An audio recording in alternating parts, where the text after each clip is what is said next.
So let's continue. When we get to the end of 19th century and the beginning of the 20th century, there is a big change in the art circulation. That is in advance of any changes in museums, which is the beginning of what is called the avant-garde processes. And it's very curious to understand that the idea of conceiving an exhibition, thinking an exhibition, or curating an exhibition is totally challenged by these avant-garde artists that are completely changing the paradigm of what is producing art, what can be considered art. And there are several moments, of course, that are fundamental. Well, for some of them, we don't even have images, but we know that, for example, in Russia, there is a character that is perhaps one of the pioneers of independent curating, like a curator that is not connected with any museum. But he was, as a matter of fact, he was a curator, he was an investor, he was, and it was Sergei Diaghilev. And Sergei Diaghilev was, his name can be familiar to you because he was very well known for being the organizer of the Russian ballet. And the Russian ballet had, of course, the connection with Stravinsky, the connection with Picasso, who designed sets for the Russian ballet, and also with the Russian avant-garde artists.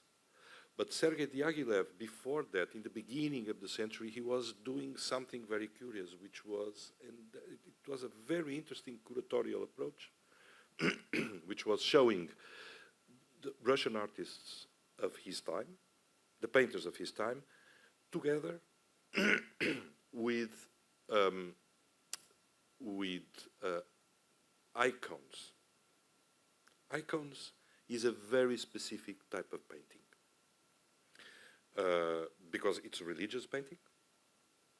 It has a long tradition in Russia of the painting of icons, and in the end of 19th century, icons were totally put aside in Russian culture. Let's say, people in Russia that were considering themselves cultivated, sophisticated, they didn't have any interest in icons. For example, if you read Anna Karenina from Tolstoy or War and Peace, you understand. If you read it in a good edition, you understand that part of the book is written in French, not in Russian, because people used to dialogue in the society in French. Even the Russian language was not appreciated in social terms. So some very vernacular thing of Russian culture like icons was not considered. And Diaghilev recovered the Russian icons. He made a historical process of restoring a huge number of icons and made exhibitions in 1901, 1903, putting icons in contact. He had a magazine, and the magazine was promoting these shows, putting the icons in contact with contemporary painters. And so making a kind of not chronological approach to art, but an approach to art that was very, very curatorial in the sense that it was putting in dialogue things that apparently were not connected. So, but we have this first moment of this avant-garde process in Russia. And in Europe, of course, the transformations of painting and sculpture were very important. Picasso was doing the Demoiselles d'Avignon in 1907. There was a very enormous difficulty in understanding, even for the artists themselves, to understand where they were going. There were writers writing on the works of art, but there were no exhibitions. You know, there were small exhibitions in galleries. But for example, for you to have an idea, the Demoiselles d'Avignon, which is this famous Picasso painting that is at the MoMA in New York, it was painted in 1907. In 1921, so years after being painted, it was proposed to the Museum of the City of Paris, the Musée d'Art Moderne de la Ville de Paris, to be bought. And it was refused for not being good enough. The first time that Picasso talks about the Demoiselles d'Avignon, it's in 1936, 29 years after painting it. And he tells the story in an interview with Pierre Caban. He tells the story that there was this Russian mogul of the trains called Mamontov. Shukin. And Shukin Shukin was a big collector of paintings by Matisse. At the entrance, in Paris, at the entrance of the Musée d'Art Moderne, you have in the stairs a huge painting of Matisse, very famous, called The Dance. And that's a copy of the first version of The Dance that was Shukin who has it in Russia. And so he went in 1907 to the studio of Picasso to see the Demoiselles d'Avignon in 1907. And he looked at the painting and he told Picasso, this is a big disaster for French painting. So saying, this is nothing. And this was not anyone, this was someone with a strong pictorial culture, someone that was collecting Matisse, that was in a relation with the avant-garde artists. But the transformations were so fast, it was very difficult to being absorbed. And one of the moments that is very curious is this international exhibition of modern art, the so-called Armory Show, that is done in New York in 1913. It's very important because it's a first effort in New York to bring the avant-garde artists from Europe and to show them in New York. It's very interesting to see the poster of the show because it says the names. Well, there were more than 200 artists in the show, but those are the names that were considered more famous.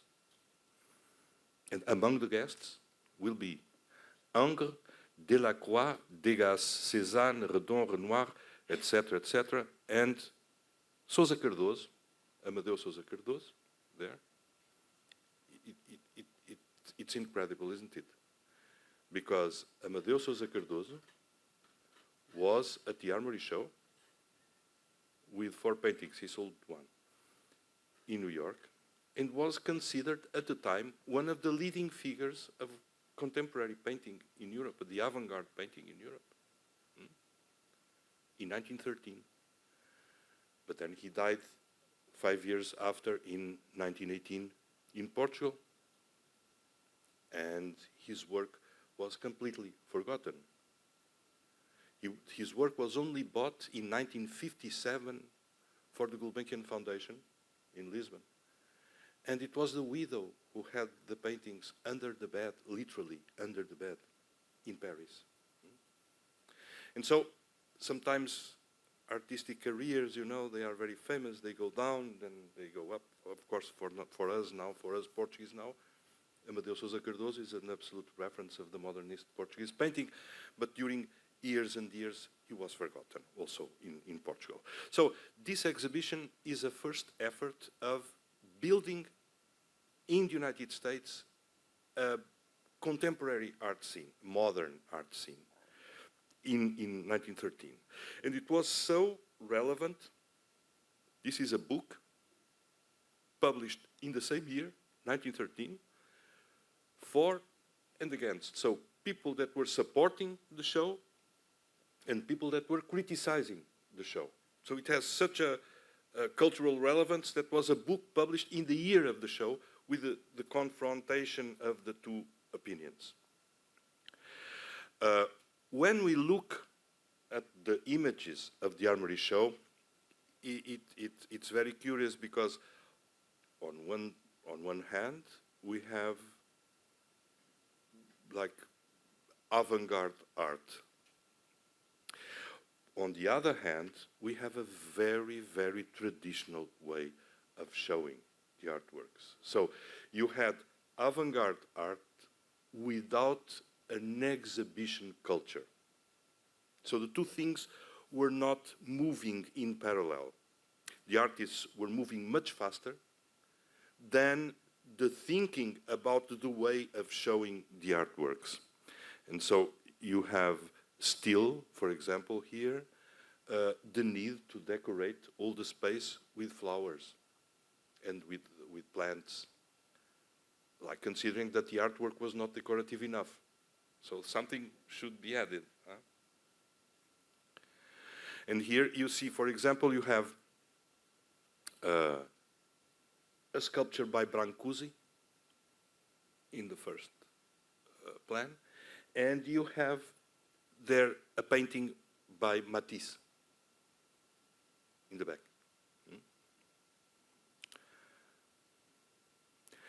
But in the rooms, in some of the rooms, you could see that there was a logic that was already different from the logic of the salon, so you don't have the same accumulation of works, but you have still this two levels of installation, no separation between the paintings. You still have not a clear idea that the experience of the artwork is the experience of the artwork. So there was a culture to be done in terms of what is installing a work of art. And you have it in different rooms. So you have Duchamp painting in the back. And at the same time, you have the development of the museums in Central Europe. And this is a very peculiar image because this is a photo by a contemporary photographer. It's a Thomas Ruff photography of the museum in Berlin called the Pergamon. It's now closed, and it will be closed for 15 years for renovation. 15. So we don't have. So we'll have to wait a long time before we can get back to the Pergamon.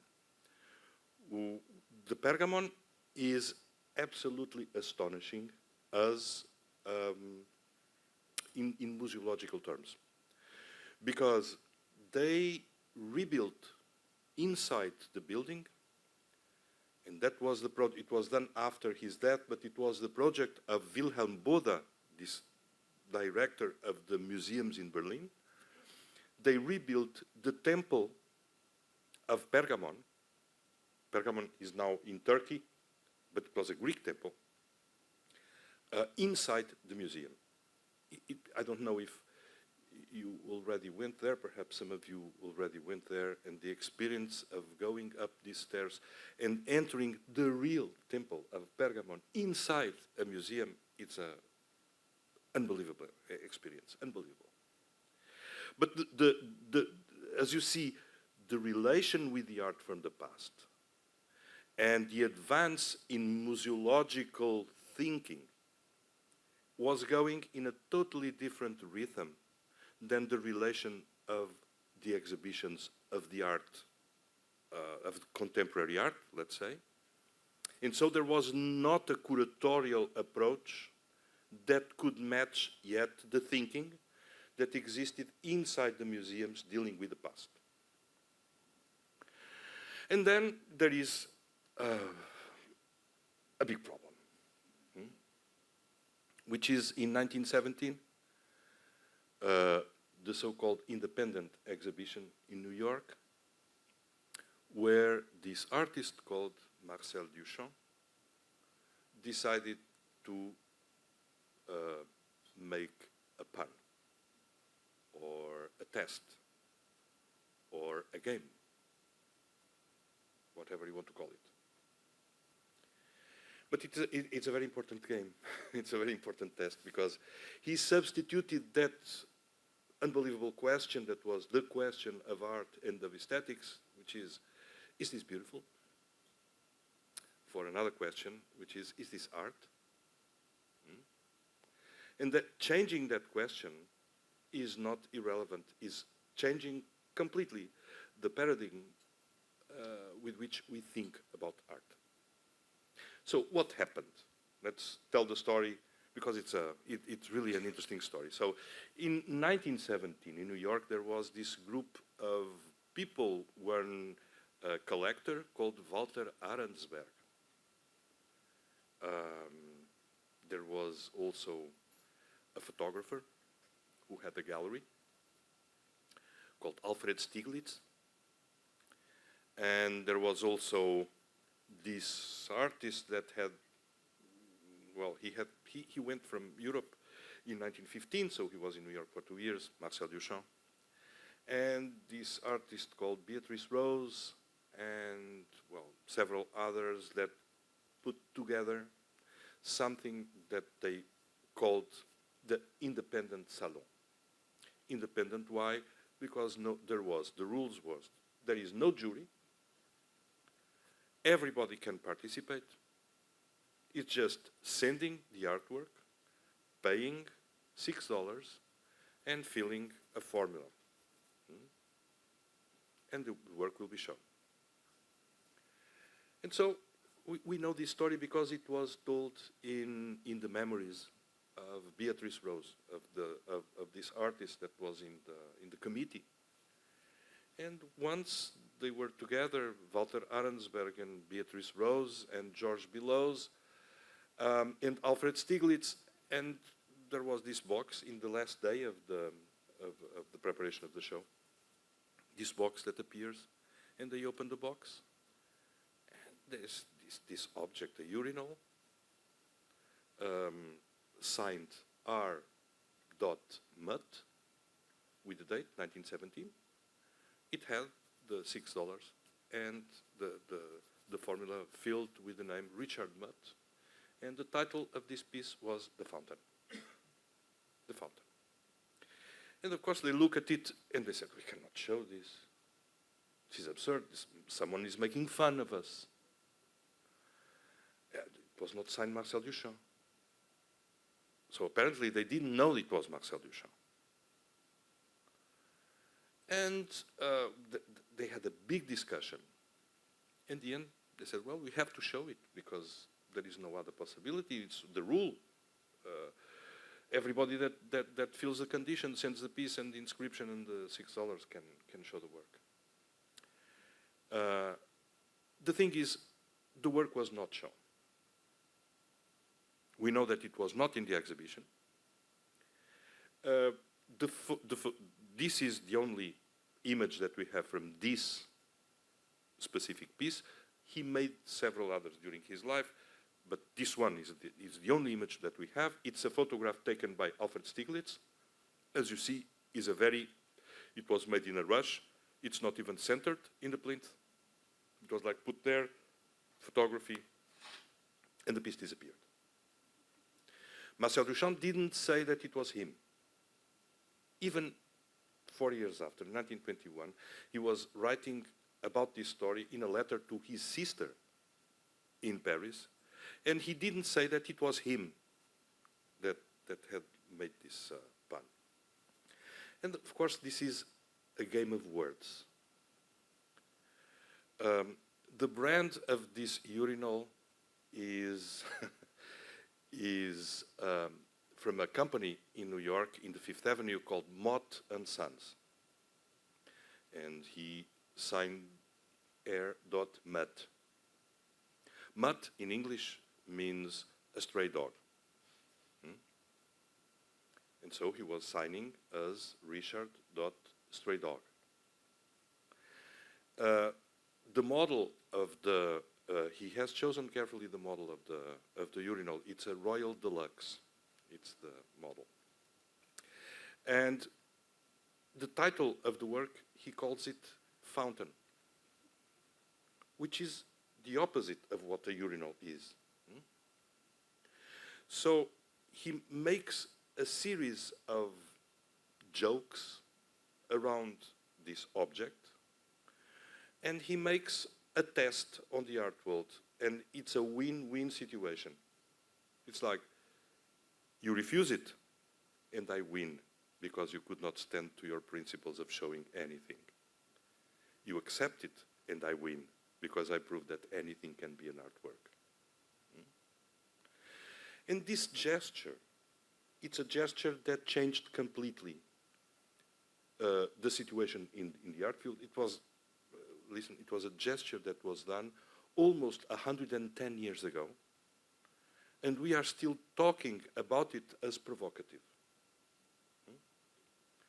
And of course, it was a provocation that was implying a criticism of what could or could not be considered an artwork. And from this moment on, the problem of curating starts from this basic moment of recognizing an artwork. Not from the decision, is it beautiful? No, we are way before that. It's like, first curatorial question, is this art? Why? Can it be considered art? Why? Does it have any relevance, importance, or does it have any agency on any cultural, aesthetical, or philosophical point of view? Why? So the question why began to be completely inseparable from the problem of showing art. And, and perhaps that gives us a big or a very strong connection between what is an artwork and with what it relates. It connects with what? And that's when enters Abi Warburg, which is this art historian, this German art historian that I really think it's of fundamental importance to exhibition making. So Abi Warburg, he was born still in the 19th century, and he was a very, very wealthy man. He was the son, the eldest son of a family of bankers, and the bank still exists in America now. It's called the Warburg Bank in America, and it was the first bank in Germany. So imagine the power of the economical power that they have. But, well, it was a Jewish family, and he would inherit, he would lead the family, the company, the bank, and he would be inheriting the money. And he made a deal with the brothers, saying, no, I don't want to manage, this is not my life, I don't want to be a banker, I want to study art history. And he made an agreement with the brothers. They took charge of the family business of the bank, and they would give him a certain amount of money every year so that he could buy the books that he wanted and do a library in art and art history. And the brothers accepted. It's curious because after his death, the brother that was leading the company and the bank said, if I knew how much money he was spending on books, I would never have accepted. But he made this library, and this is an image of his library. And it's a library called, as it is written, Kunstwissenschaft Bibliothek Warburg. So it's Kunstwissenschaft. It's not Kunstgeschichte. Kunstgeschichte will be art history. Kunstwissenschaft, Wissenschaft is knowledge. So it's a bibliothek for the knowledge of art, which is not the history. It's the knowledge, more broad. And this library has a rule, which still exists in the library in London, which is usually in a library, you look in a file. I'm doing like this because I'm from the time when we looked like this. Now it's in a computer. You look for the book, and you ask for the book, and the book comes with a specific, with a classification. Classification is where it is, so the name of the shelf and the position of the book in the shelves. The thing here in this library is that you don't have any, well, you have, but you don't use any classification system, because the books, they have just the position in which shelf they are, but not where they are in the shelf. So you appear in the library and you want to. I'm looking for late medieval paintings in Germany, and they will tell, well, it's those two shelves over there. And you go yourself, and you look, book by book. And Warburg had a theory about it. It was the theory of the good companionship. He said, perhaps you will not find the book that you were looking for, but perhaps you'll find another book that you didn't know the existence. It's much more important what you will research than the book that you were looking for, because one knows very little in comparison with everything that is published. And so he was giving his lectures in the library. And for the lectures that he was giving in the library, he began using images. And those images are images from many different sources. So it's books that are open, photographs that he ordered, photographs that he was taking, postcards, prints, all kinds of sources for the material that he was showing, and he was putting those images in these panels, these black panels. So they were cardboard with a tissue, a black tissue, and then he was nailing the things on these panels, and he was substituting, well, in relation to the conferences that he was giving. He developed this strategy, and from the moment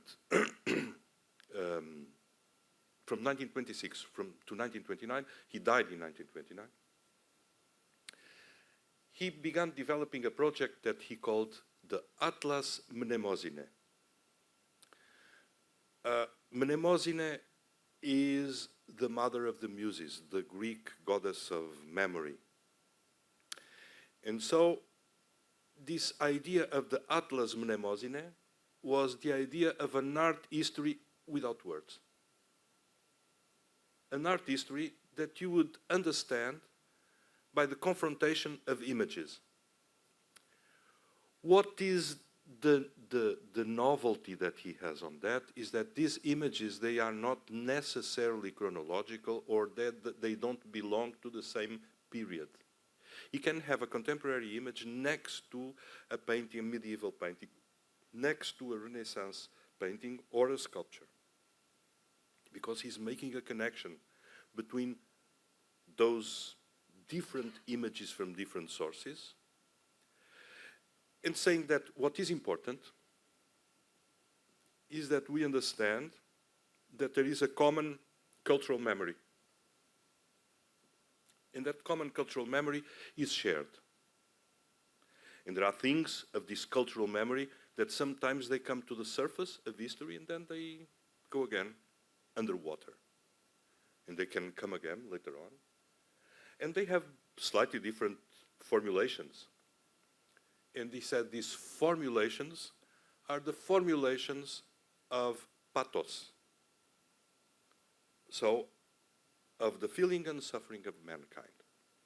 And art is when these moments come to surface and then they dive again. So his idea is that it is very important to understand what he calls the iconology. So the logic of the images. But he tells something that is more interesting, that is, it's important the connections between the images, but also the intervals between them, but also the gaps. And so he calls it an iconology of the interval, an iconology of the gap. So that's why it's so important for the construction of exhibitions, because exhibitions is exactly about that. It's about connections between images and the interval between them. So it's like reading comic books, isn't it? When we go from one square to another, to another, to another, and there are gaps between them. And we fill those gaps. We imagine those gaps. And we have a continuity that we build. And it's what he proposes, that art history must be thought. It's about using our imagination, our capacity of imagination, to fill those gaps. And that can be seen just confronting the images, to see what is near and what is far away, which is the same logic as the library.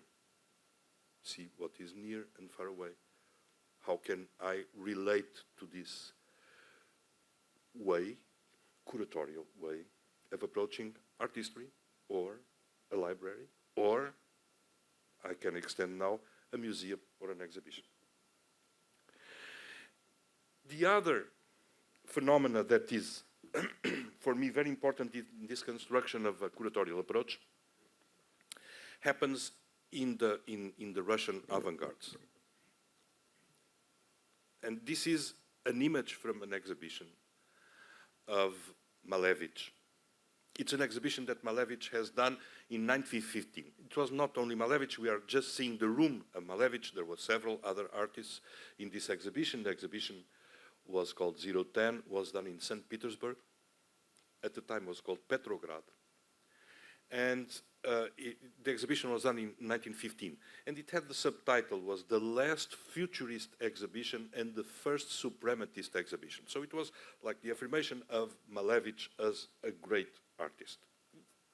Why is this image so important? Well, we are talking about the accumulation of paintings in the salon, and you look at this room and say, well, it's the same accumulation, same thing. So nothing changed.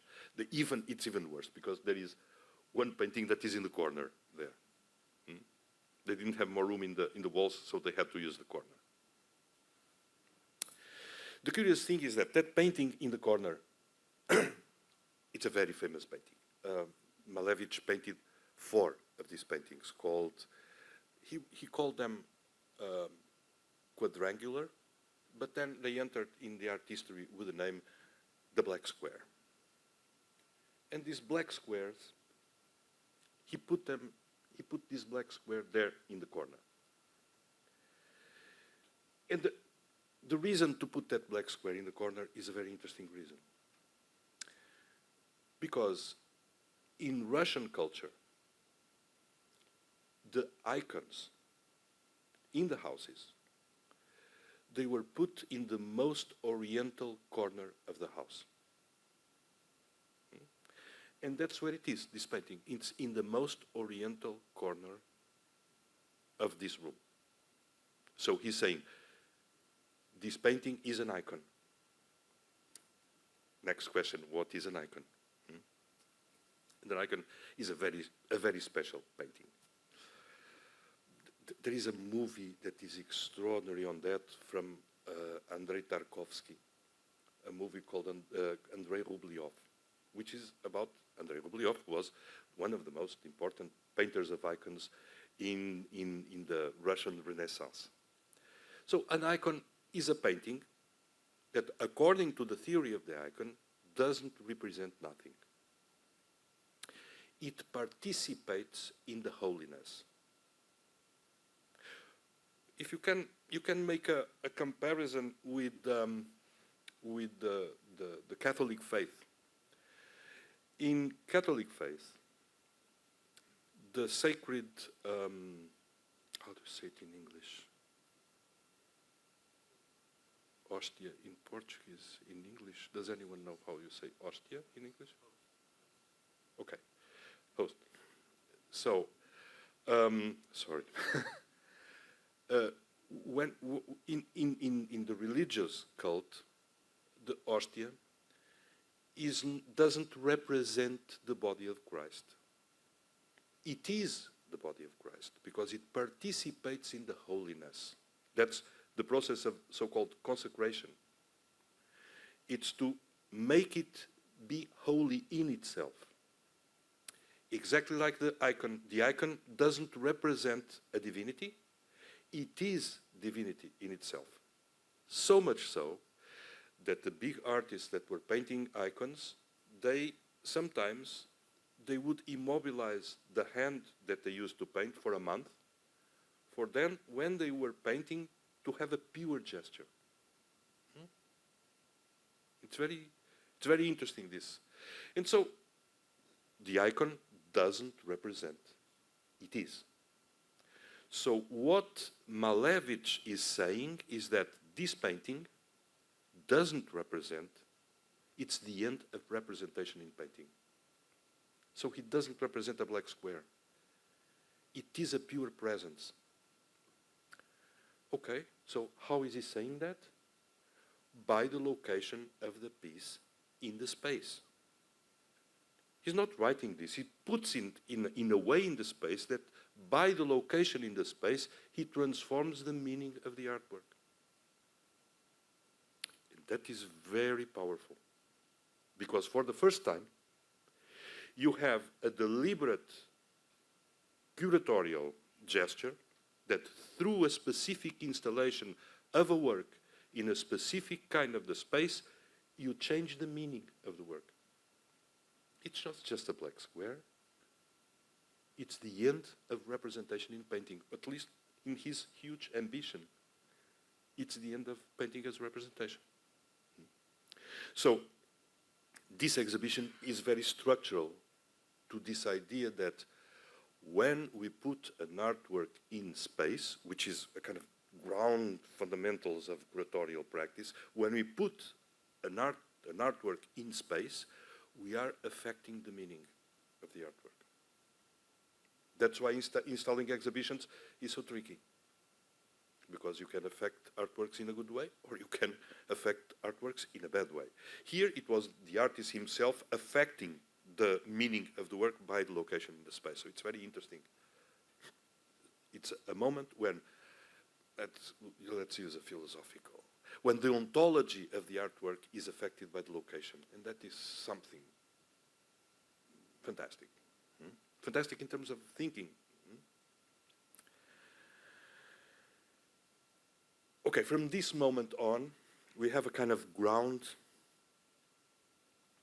that begins to affect the museums, because you have artists that are interrogating in a very intense way what is an artwork. You have artists interrogating in a very strong way the location of the artwork inside the space. So you begin to have museum directors that think of the museum and of the curatorial practice in the museum in a way that it was never thought before. And this is one fundamental example, which is the Landesmuseum in Hanover in 1926. The director of the Landesmuseum was an art historian called Alexander Dorner.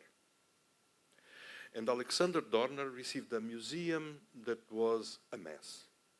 It was lots of collections. They were all mixed. They were not evaluated as very good things, things with little interest, huge collections. And he decided first to study everything, then to divide everything, and then to think, how am I going to install this collection in a way that the public can understand anything of what they are seeing. And he invented something very interesting, which is the idea of ambience.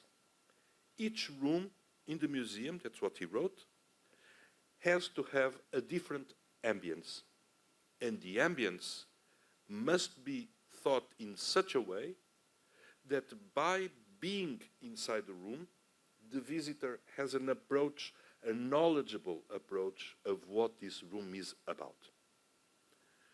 So what shall we do first? Strip everything from the decoration.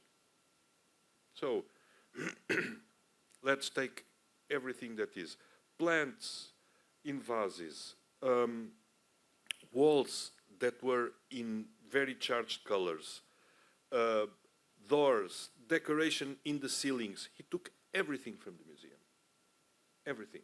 And then he decided, okay, so now I'm gonna establish what is each room about, and I'm gonna give each work room enough for it to breathe in the wall.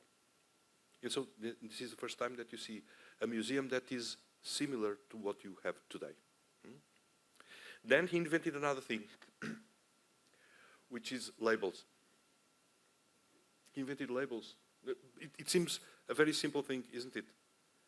But having a label close enough to a piece that you can see that it relates to the piece, but not on top of the piece, not in the frame of the painting, but on the side that has the name of the author, when it was done, and what was the technique in which it was done. Is what in tempera? Was it an encaustic? Was it an oil painting? What was it? In this kind of identification, it's Alexander Dorner who establishes the methodology of the installation. It's him also that begins using texts at the entrance of exhibitions or at the entrance of the rooms, saying this room is about this and that, and invites people to have a context. And each room has a different color of the walls. Sometimes it has furniture, sometimes this is after the renovation. And it is 1926. It's amazing, isn't it? It's amazing because here you recognize a museum as you know it. Remember the salon? So make the jump to this approach, to the interval between the images, the connections between them, the usage of the color and lighting, and the modern furniture in the middle of the room. So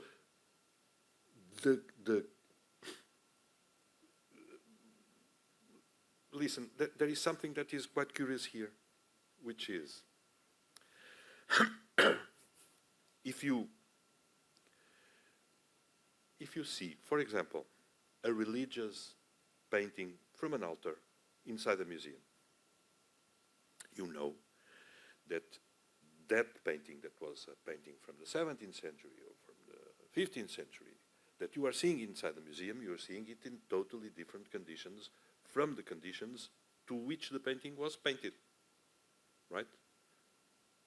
Cultural conditions, symbolic conditions, light conditions, distance from you and the painting. You're seeing in totally different conditions. So what Alexander Dorner says is no point in pretending that museums are other types of places. They are not a church. It's a different place where the symbolism of the artwork is produced in a different way. So let's understand what is the mechanism of this symbolism, and let's start from the first principle that the museum has lots of times that coincide in one single time experience. That is very important, which is a fundamental principle of the curatorial practice. It's knowing an exhibition is always, let's use a more technical term, it's always heterochronological. different chronological relative to time. So the idea of heterochrony is essential to the exhibition.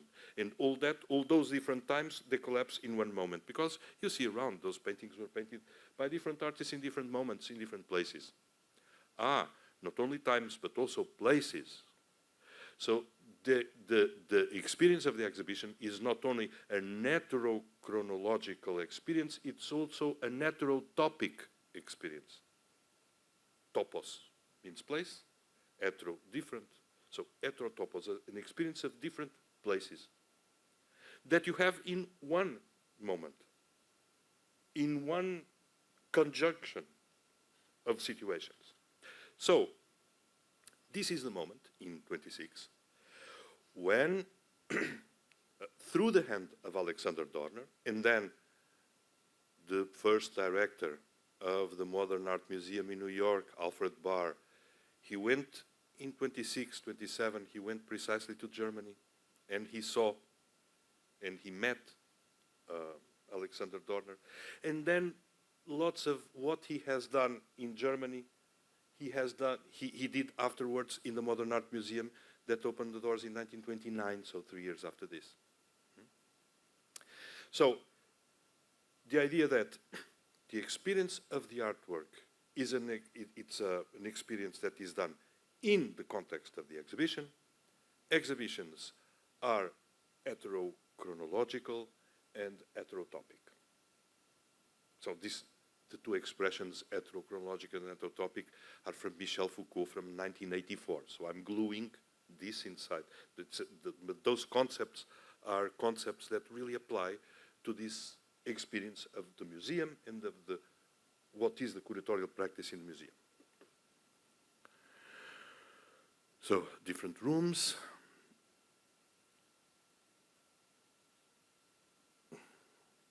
And each room has a different ambience. And the ambience is an expression that Alexander Dorner uses. So an exhibition is an ambience. And finally, at a certain moment, he decides that he has to move forward one more step. And so, still in 96, he approaches a Russian artist that lived part of the time in Germany, an artist called Lisitsky, Lazar Lisitsky. You cannot know Lisitsky, but there is one. He was also a designer. He was a painter and was also a designer. And there is one Lisitsky design that you will know. The international, the communist symbol of the hammer, and it was designed by Lisitsky. And so Lisitsky was a bit younger than Malevich. He was a very interesting artist, also an architect. They had training in architecture. And he invited Lisitsky and made him a proposition and said, you're going to design the room for abstract art. So we had the room for religious art, we have the room for the Dutch painting, we have the room. So, and you are going to design a room for abstract art. So the museum is going to get contemporary. Everything, so this diversity of times and places, it's going to be even more radical, and it's a contemporary artist that's going to design the museum.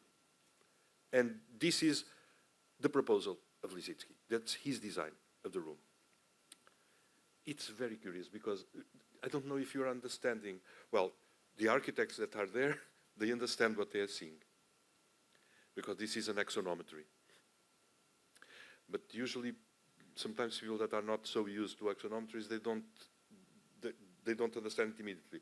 So imagine, this is a closed room, and what you have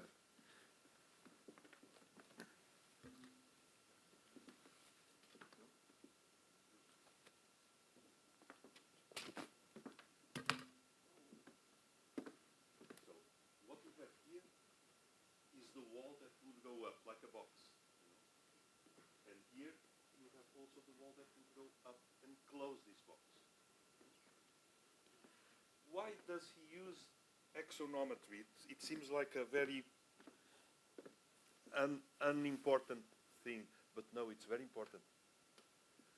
Because perspective, traditional perspective, was fundamental in let's say, Western painting from the Renaissance on. But perspective is made for a viewer that is in one single place. Because perspective has the point inside the painting that corresponds to a place outside the painting where the viewer is. So this, the idea of a viewer that is in one specific and definite place is something that he wants to criticize.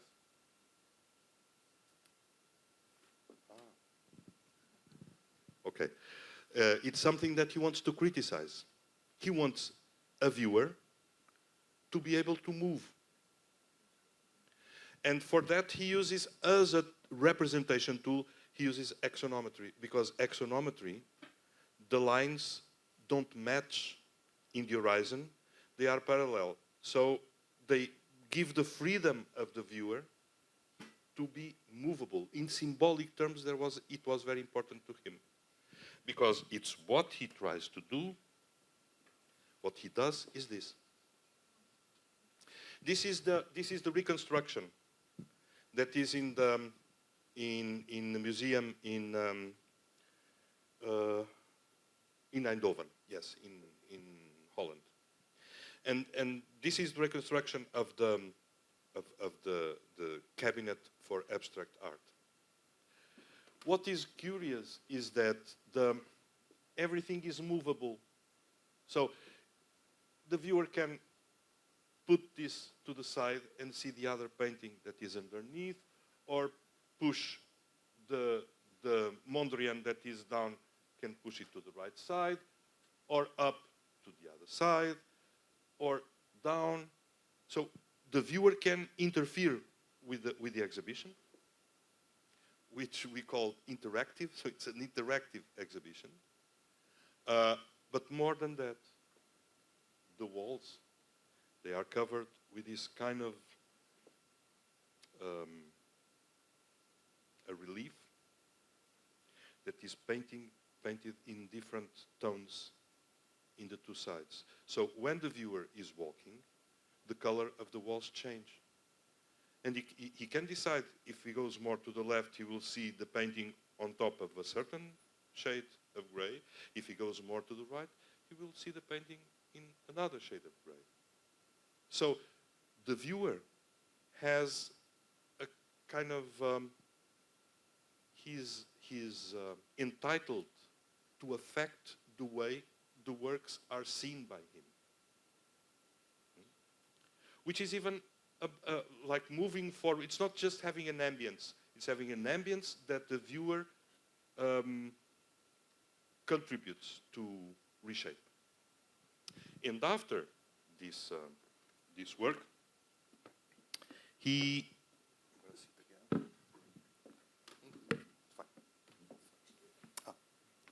and after this, he I have here an image of the original room. So this is the original. The other was the reconstruction. This is a photo from the 30s, from 28.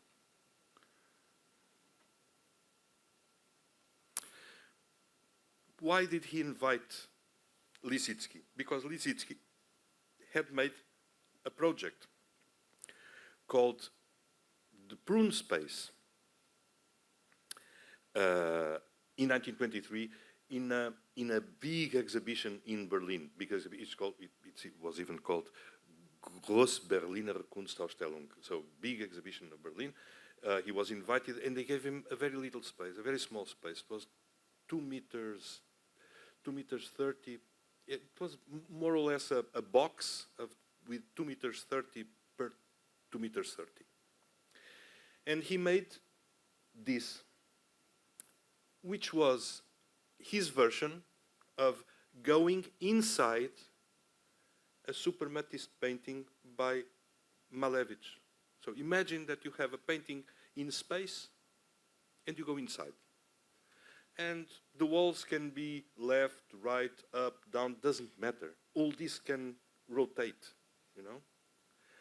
And so it's like a conceptual imagination of what a space that is totally built around the viewer could be, and that's why Alexander Dorner invited him to do the cabinet for abstract art. And this is also the beginning of an important work by Lisitsky, that he began designing exhibitions. And in the late 20s, from 1927 to 1937, he designed lots of exhibitions. And exhibitions, some of them exhibitions of propaganda, but some of them exhibitions that were making the exhibition space so complex that he had to use photography magnified for dimensions that was never used before. This is the Presse exhibition in Germany in 1927, an exhibition about the press, the newspapers. And when you see images of the exhibition, so you have, this is one wall, huge wall. So you had the photographs magnified to dimensions that were never seen before, making the space so complex, with so many layers of reading, that he completely opened the idea of what an exhibition could be.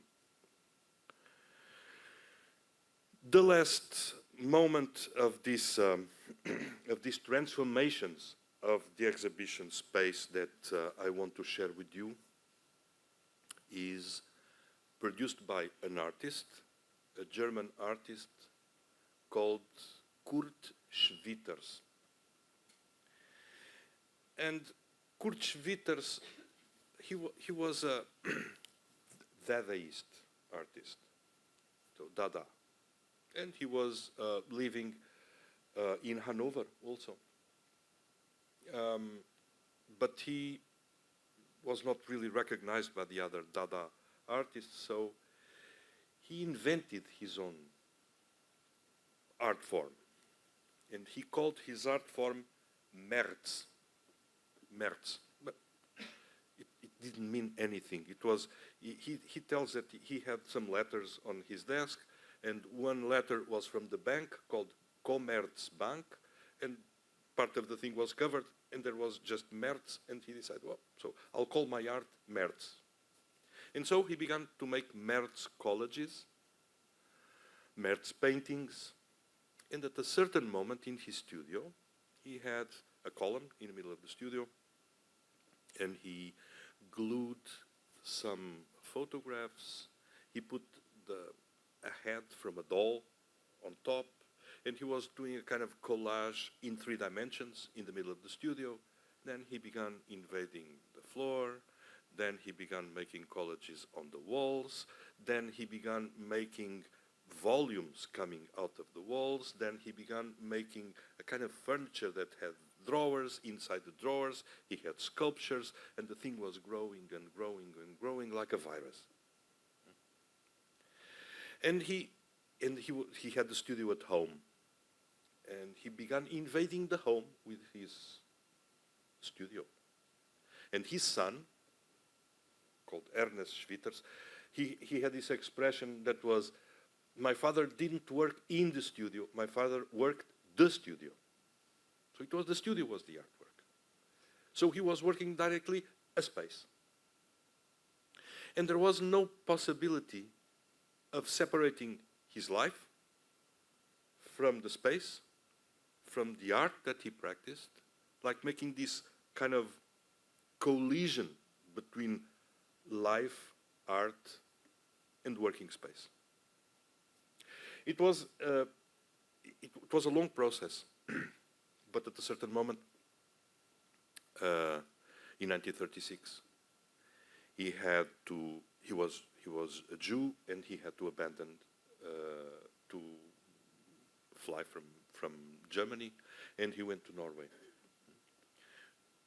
because because of the Nazis. They were in power, and he could not live anymore in Germany, so he flew, and he abandoned this construction. He was calling this artwork. He began calling it Märzbau. Bau means construction, so Märzbau. It was this sculpture. No, sorry. It was this sculpture. This sculpture, he called it sculpture, which is very curious because we are talking about the space, but he called it sculpture. And he, in 1936, he wanted to save his work somehow, so he wrote a letter to the director of the Art Museum, the Modern Art Museum in New York, that he had met when, like 10 years before he went to Germany, they had met. And he wrote a letter to him, and I'm going to quote by heart. It's not very different from what I'm saying.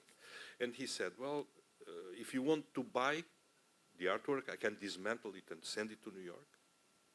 And you take me to install it in the museum. This, what I've done, it's not an architecture, it's a sculpture. And it is, he calls it, it's a cubist sculpture where people can go inside. And when I was reading this letter, I was thinking, a cubist sculpture? But the term cubist sculpture doesn't make any sense. Because cubism in painting, how Picasso and Braque and Glaise were doing, was an essay of representing 3 dimensions in 2 dimensions. But the sculpture is already 3 dimensions.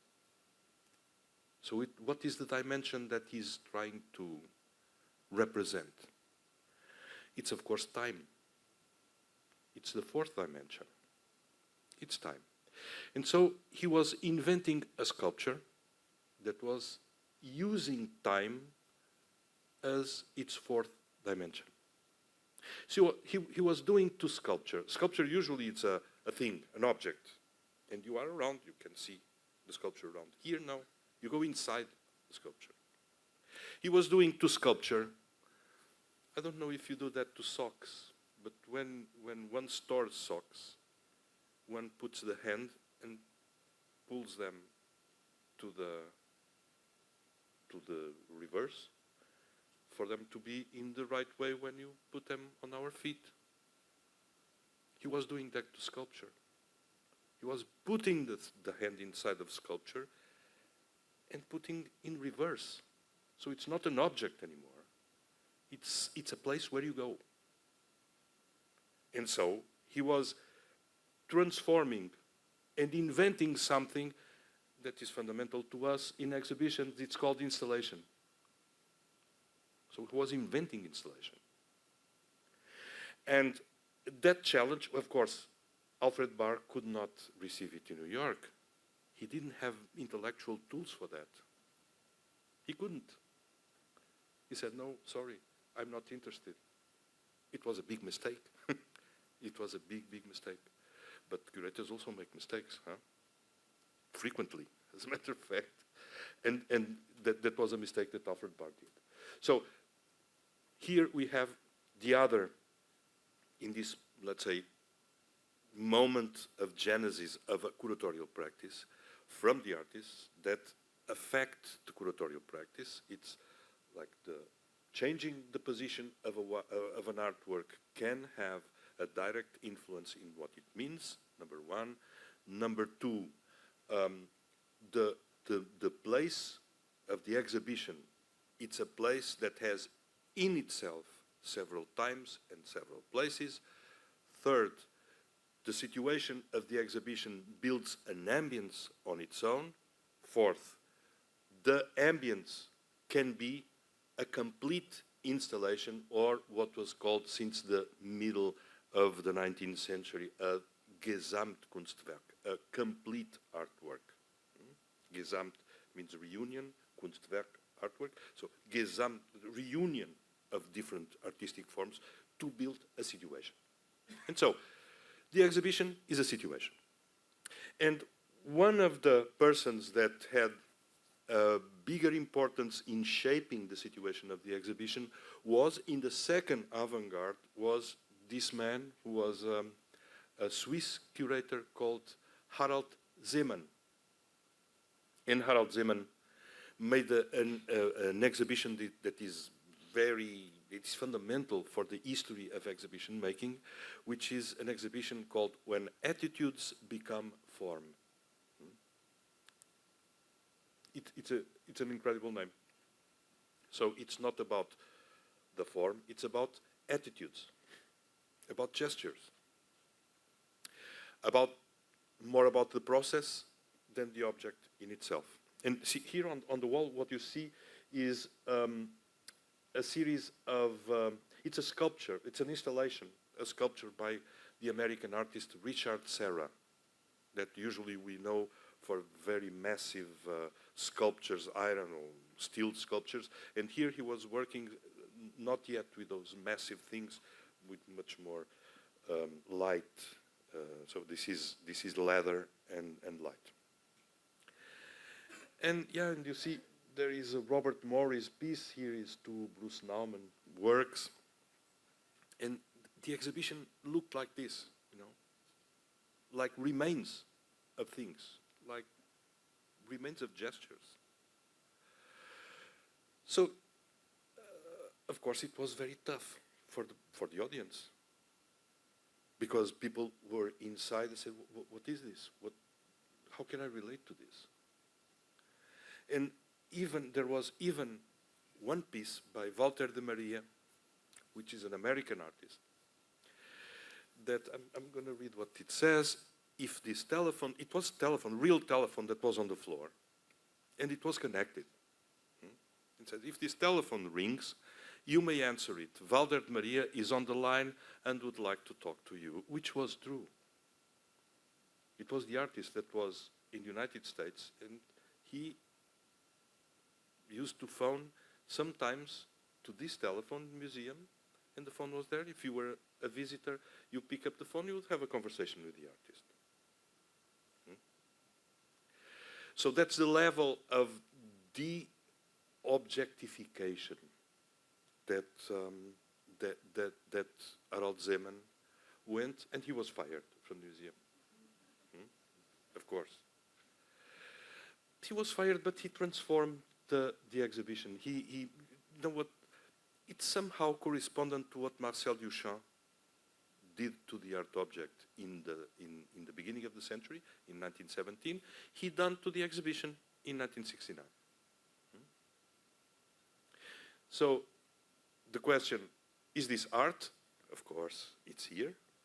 But there's another question, is this an exhibition? And so this another layer of questioning what is an exhibition, what is the relation to art, what is the viewer, what is the importance of the concept in the analysis of the artwork, is here on top of the table. Let's, I don't have time for all this, but I would like to introduce another artist that also represents a big challenge for curatorial practice, which is a Brazilian artist called Hélio Oiticica. Hélio Oiticica was a Brazilian artist. He began his work in the 50s, very close to the memory of modernist painting, and at a certain moment he began doing sculptures to which he called parangolé. Parangolé in let's say in the jargon from Rio de Janeiro is small talk, you know, talk that doesn't have any consequence, like the kind of things that we say to continue talking. And so these were sculptures that could be dressed. So the clothes that he has are the sculpture. So it's a sculpture around the body.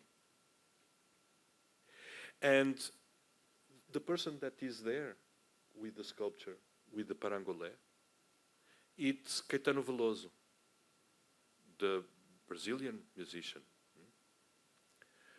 And why? Because Hélio Oiticica, he made an installation called Tropicalia. And it was because of this installation, Tropicalia, that the movement of the tropicalist music and cultural movement in Brazil appeared. And Caetano Veloso has even a book called Tropicalism. And this installation called Tropicalia, it's an installation that crosses a kind of three-dimensionalization of paintings, but also lots of cultural references from Brazil. And it was very poorly received when it was done in 1969, namely in London at the Whitechapel when it was presented in 1970.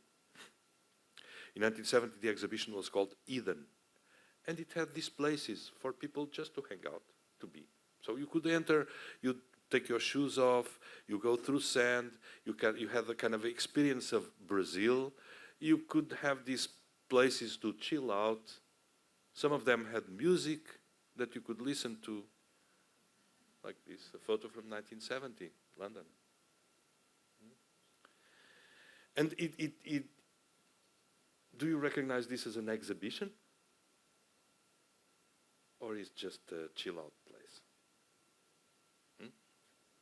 At the same time that this exhibition was in London, in 1970, there was another exhibition that was at the Tate, an exhibition by the American artist called Robert Morris. And the title of this show was Body, Space, Motion, Things. And this was a playground. No, real playground. See the amount of people that is playing? Playing. It's tools for people to play. The exhibition was open only 2 weeks. They closed it because, as they said, the responsibles, the director of Tate, people didn't know how to behave.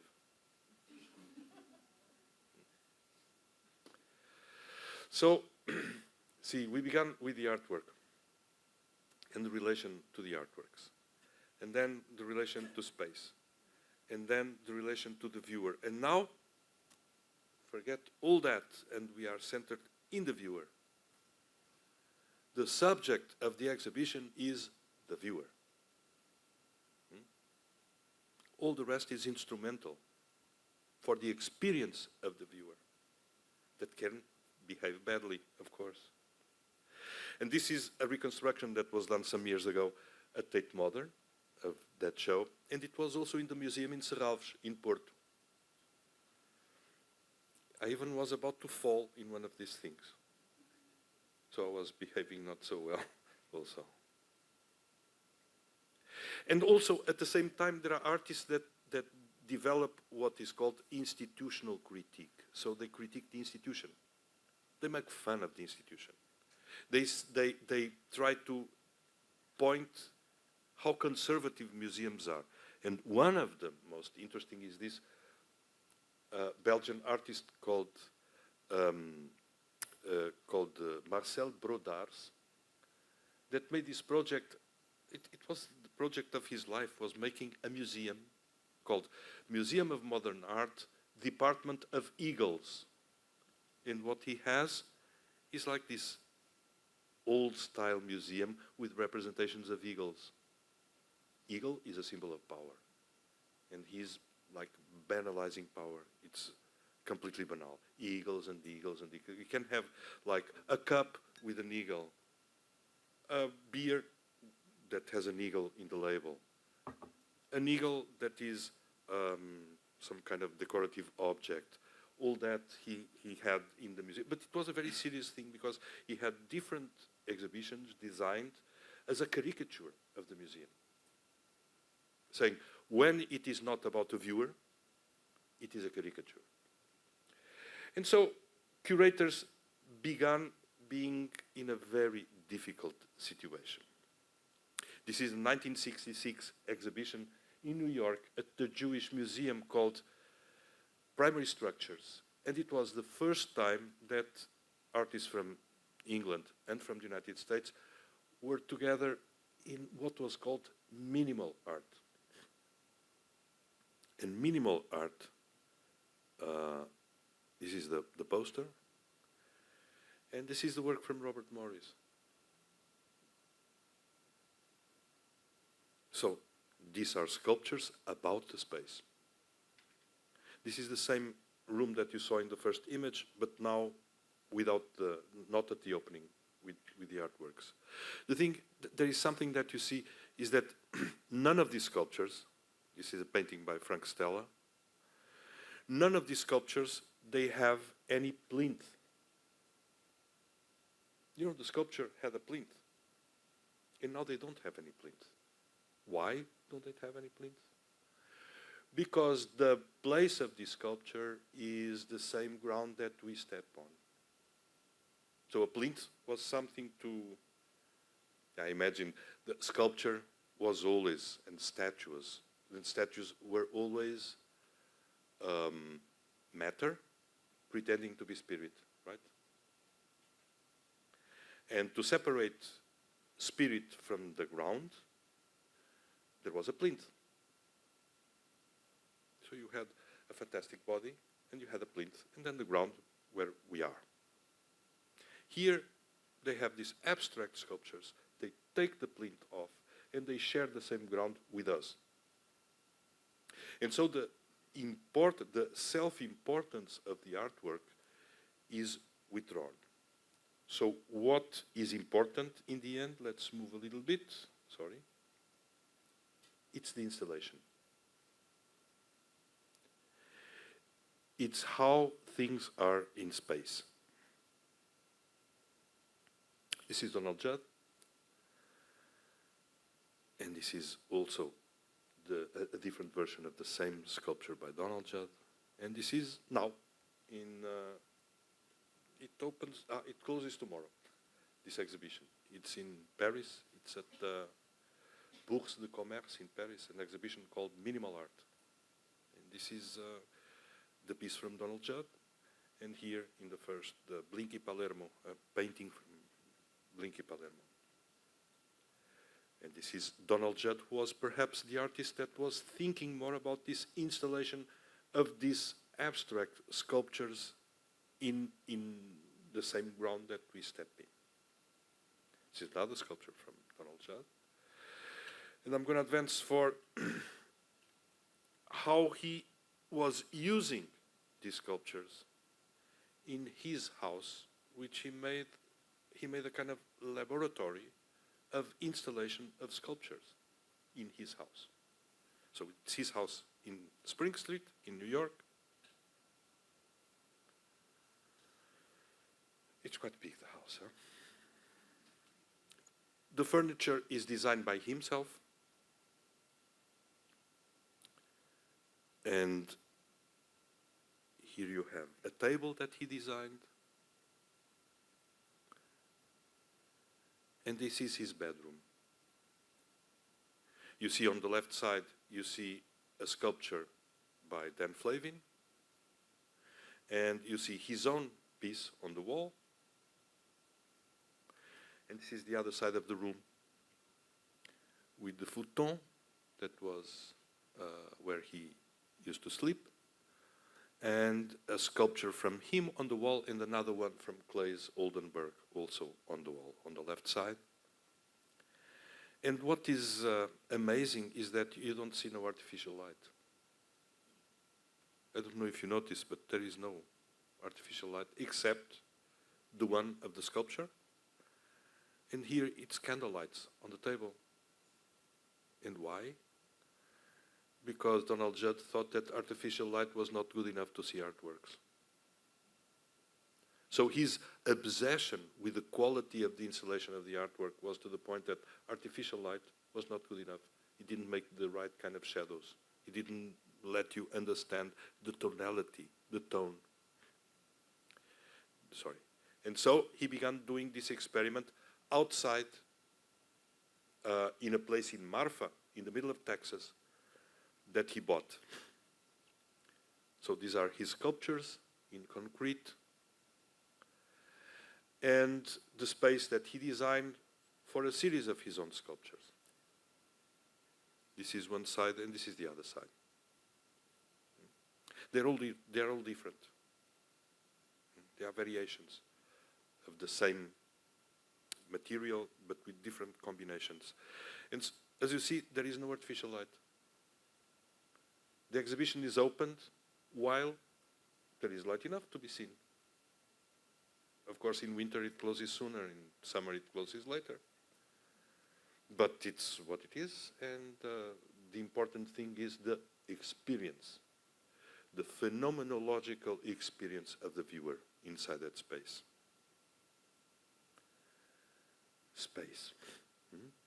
And with a huge generosity of space. This is his own works from the beginning of his career, from 1963-64, and there is a chair over there. I don't know if you can understand. The chair is not turned to the exhibition room. It's turned to the wall. Why? Because it was his theory that one needs to clear the eyes from too much artwork. So if you want to rest, you rest looking at the wall and not looking at more artwork. And this is the offices that he had. He was also making architecture. This is an office where the train station in Basel was designed. It was in this office. That was his studio. That was the house that had the collection of modernist furniture.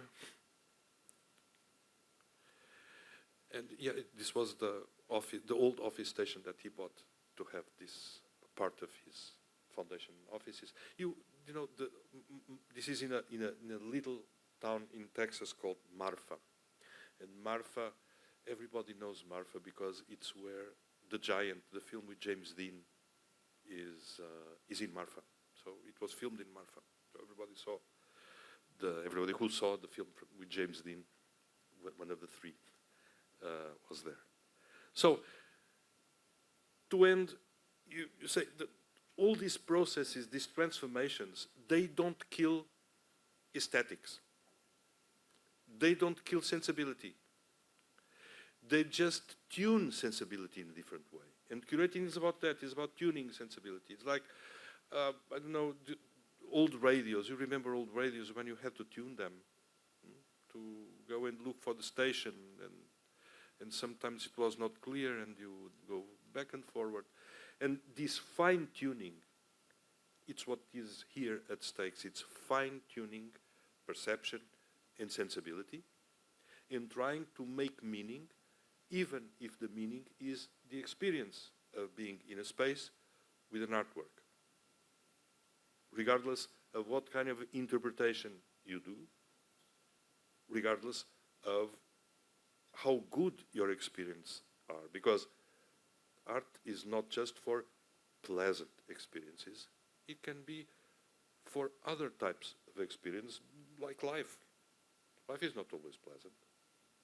So exhibitions, they don't have to be always pleasant. They can be happy and sad, and they can be intense, they can be calm, they can demand a lot of concentration, or they can be ambiences, environments where you go and sit and you lie there and talk with your friends that go with you. Okay? So let's make a pause now. We're going for lunch, and we'll see each other in the afternoon. Oh, questions if you have.